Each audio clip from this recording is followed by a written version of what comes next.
Salut à toi et bienvenue dans cette nouvelle vidéo dans laquelle je vais te présenter 3 extensions Chrome ChatGPT qui vont te permettre de ramener ton utilisation de ChatGPT à un niveau supérieur. Mais avant de rentrer dans le vif du sujet, je t'invite à t'abonner à ma chaîne, à lâcher un petit pouce bleu pour soutenir mon travail, donc pour m'aider au niveau du référencement. Et si tu as des questions à la fin de la vidéo, tu as l'espace commentaire pour poser tes questions, j'y répondrai avec grand plaisir. Ça permettra d'avoir un petit échange. Donc le premier outil qu'on va voir, comme j'ai dit, ce sont des extensions Chrome pour les trois. Et la première extension s'appelle Superpower ChatGPT.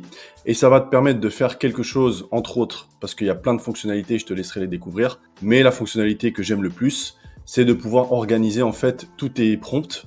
Si tu es une personne qui utilise souvent ChatGPT, tu sais très bien que à force de créer des prompts, au bout d'un moment, tu t'y retrouves plus. Donc, tu arrives avec donc un historique de prompts sur la gauche de ton écran qui est tout simplement monstrueux et tu peux plus t'y retrouver. Donc ça, c'est un peu chiant. Et ce que va te permettre cette extension, c'est de pouvoir simplement en fait organiser tous tes prompts. Donc tous les chats que tu as pu faire au cours des dernières semaines, des derniers mois, sous des systèmes de folders, donc de fichiers. Donc tu vas, si par exemple tu as plusieurs prompts sur un sujet précis, tu vas pouvoir les stocker dans un fichier sur le côté gauche. Et enfin, je pense que tu es d'accord avec moi, c'est quand même une utilisation qui est très très pertinente pour pouvoir t'organiser. Il y a d'autres fonctionnalités sur cette extension Chrome aussi qui vont être par exemple de pouvoir mettre des prompts en favoris. Ça aussi, ça peut être intéressant. Si tu as un prompt que tu as bien travaillé et que tu utilises régulièrement pour un sujet précis, tu peux le mettre en favori, comme ça tu le retrouves très rapidement. Donc c'est là, les fonctionnalités que je viens de te décrire, ce sont des fonctionnalités parmi tant d'autres de Superpower ChatGPT. Pour être tout à fait franc, j'ai découvert ça genre il y a 2-3 jours. J'ai pas eu encore le temps de l'explorer, j'ai juste regardé rapidement les features qu'il y avait et j'ai hâte de le tester un peu plus en profondeur parce que c'est exactement le type d'outil que je recherchais, parce que j'ai tendance à utiliser beaucoup de prompts et au bout d'un moment je m'y perds.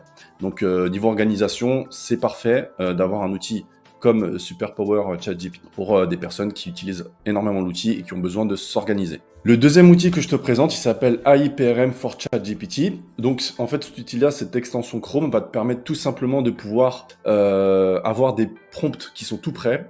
Admettons que tu débutes sur ChatGPT et que tu n'as aucune connaissance de comment fonctionnent les prompts. Cette extension va te permettre d'avoir des prompts qui sont déjà créés sur certaines thématiques. Donc, tu auras une barre de recherche où tu devras tout simplement entrer une variable, par exemple YouTube, LinkedIn, Community Management, peu importe. Et en fait, tu verras s'il y a déjà un prompt qui existe sur ces sujets-là. Et admettons que tu as choisi la variable YouTube, tu vas trouver des prompts qui vont par exemple te trouver des idées de mots-clés sur tes tags en fait YouTube qui vont te permettre de trouver des idées de titres aussi, des idées de scripts. Donc tout ça est déjà préenregistré. Si tu n'as aucune connaissance sur ChatGPT et que tu sais pas comment faire des prompts correctement, c'est un outil qui va être très pertinent pour toi. Même si tu es quelqu'un voilà, qui utilise souvent ChatGPT et que parfois tu as la flemme de créer des prompts parce que tu n'as pas le temps ou autre raison, bah, tu vas pouvoir en trouver déjà des tout faits. Et en plus de ça, ce que je trouve intéressant, c'est que la communauté note en fait les différents prompts.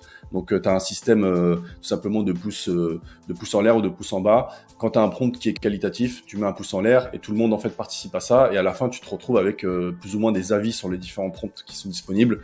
Et tu sais lequel sera le plus pertinent. Parce que parfois, tu as plusieurs prompts sur un sujet donné et c'est pas facile de savoir lequel est le meilleur. Et comme la communauté participe, bah, c'est tout bénef, parce que ça te permet de savoir quel prompt est pertinent pour toi. Le troisième et dernier outil que je vais te présenter, il s'appelle WebChatGPT. Alors celui-là, il est vachement intéressant aussi parce que il te permet tout simplement de connecter ChatGPT à Internet. Donc tu sais que dans la version gratuite, donc ChatGPT 3, tu peux pas avoir accès à Internet. Donc ça, c'est un petit peu embêtant. C'est-à-dire que si tu as besoin de faire, de passer un prompt qui va demander en fait des infos très récentes, ChatGPT va pas être en mesure de le faire. Donc WebChatGPT, c'est simplement une extension Chrome qui te permet d'activer un accès à Internet. Donc, par exemple, je t'invite à faire le test. Si tu demandes à ChatGPT qui a gagné la dernière Coupe du Monde, il est censé te répondre l'Argentine. Alors que si tu fais cette demande, ce prompt, ce prompt, c'est pas vraiment un prompt, c'est plus une demande, sans utiliser cette extension Chrome, bah, tu verras qu'il normalement il va pas pouvoir te répondre ou alors il va te donner une réponse totalement étrange parce que en fait ces données s'arrêtent à il me semble 2021 de mémoire et du coup il n'a pas les données les plus récentes d'internet.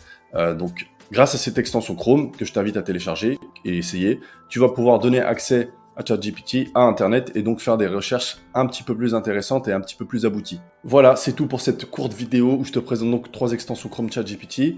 J'espère que tu as apprécié cette vidéo et que tu as appris pas mal de choses. Après avoir testé les outils, n'hésite pas à me faire un retour dans l'espace commentaire pour voir ce que tu en as pensé. Si tu as des questions, je le redis encore, je t'invite à les poser, on échangera, il n'y aura pas de problème. Je t'invite encore une fois à t'abonner, à liker la vidéo pour le référencement. Et je te remercie d'être allé au bout de la vidéo. Je te dis à la prochaine, certainement dans un mois. Je sais plus, en ce moment je suis sur un rythme d'une vidéo par mois parce que le rythme d'une vidéo par semaine, j'arrive pas à le tenir. Donc j'évite de dire à la semaine prochaine. Donc là je me suis fixé un rythme d'une vidéo par mois. Je pense que ça devrait être tenable. Il n'y a pas de problème. Donc je te dis à la prochaine. D'ici là, prends soin de toi. Salut!